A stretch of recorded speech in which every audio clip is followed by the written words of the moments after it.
So here you can see a couple kissing, and although this seems really common and not risky, certain diseases can pass through the saliva, and one of them is EBV, which is the Epstein-Barr virus.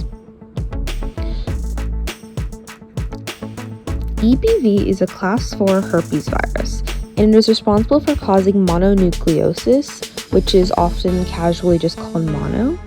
EBV is an enveloped virus that has an icosahedral capsid, which gives it its spherical shape. EBV's genetic material is double-stranded DNA, and that DNA is engulfed by a nucleocapsid. There are also lipids and glycoproteins that project through the surface of the envelope of the virus.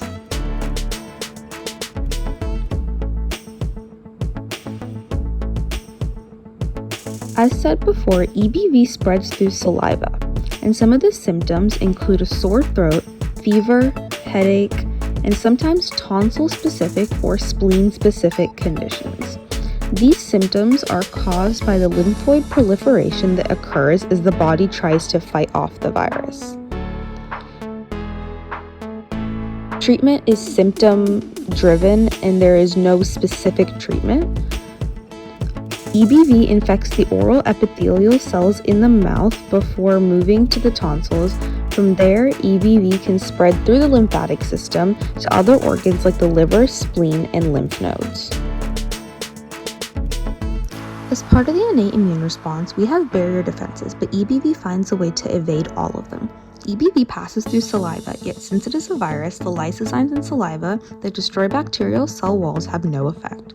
Instead, EBV is able to go straight from the saliva to the oral epithelial cells to the tonsils without encountering any other barrier defense. Our body's toll-like receptor, specifically TLR7 and TLR9, can recognize EBV and bind to EBV's double-stranded DNA and then produce signals that cause the production of inflammatory cytokines and antiviral mediators. However, EBV downregulates TLR7, 9, and other important TLRs in order to support viral replication in infected B cells.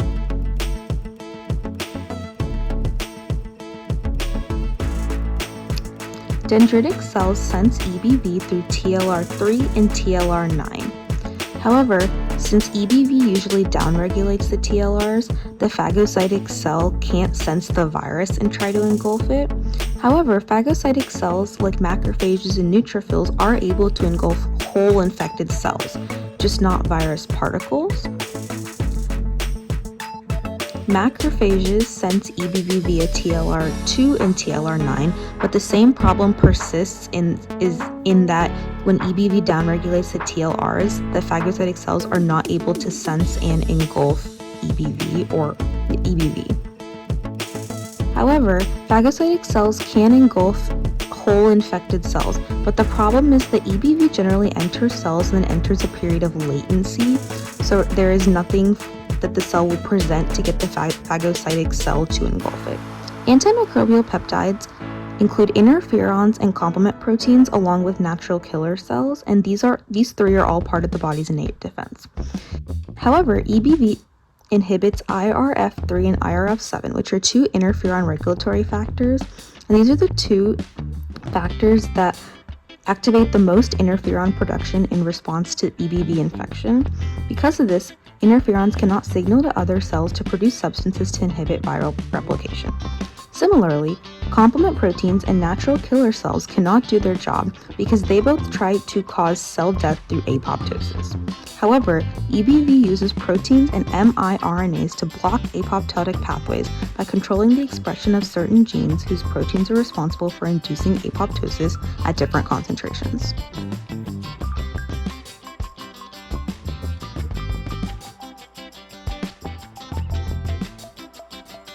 In the tonsils, EBV attacks primarily B cells, and then EBV replicates inside the B cells and is shed intermittently into the spit.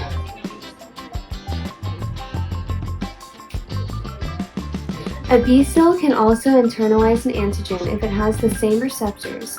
It can show the antigen fragment with a class II MHC molecule. Now the B cell is transformed.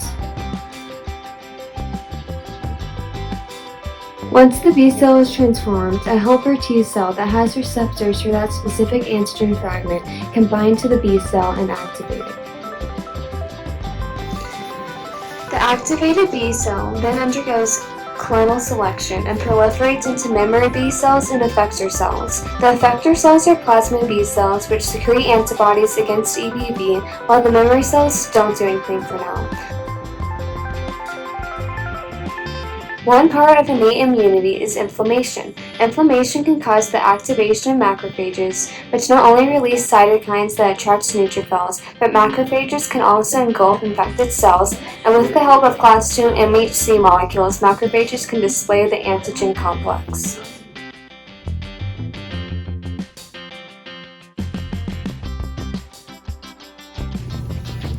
In the lymph nodes, the B cell stimulates CD8+, which is a cytotoxic T cell, to begin the cell-mediated response.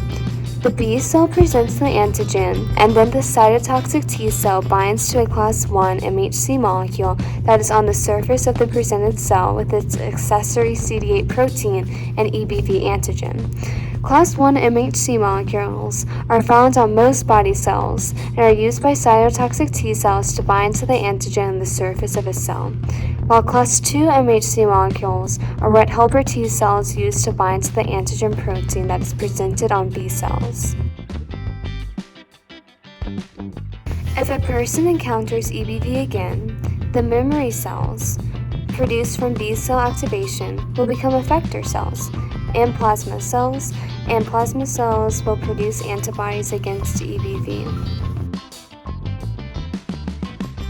The cytotoxic T cell then releases perforin, which forms pores in the membrane of the infected cell, and a cytotoxic T cell also releases enzymes called granzymes, which break down proteins. The granzymes also initiate apoptosis in the affected cell, leading to cell death. Usually babies up to 1 year old don't get mononucleosis because they have passive immunity at birth. IgGs are a class of antibodies that are placentally transferred from a mother to her child. Normal humans make 3 antibodies when infected with EBV. We have IgM, which comes from the viral capsid antigen, one type of IgG, which comes from another viral capsid antigen, and the last one is an antibody produced from the EBV nuclear antigen. The first 2 are high in concentration when a person first contracts the virus for up to 120 days upon exposure. When a person comes in contact with the virus a second time, the memory B cells will turn into the third type of immunoglobulin, which is one that comes from the EBV nuclear antigen. And these immunoglobulins are the ones that pass from a mother to her child to confer passive immunity.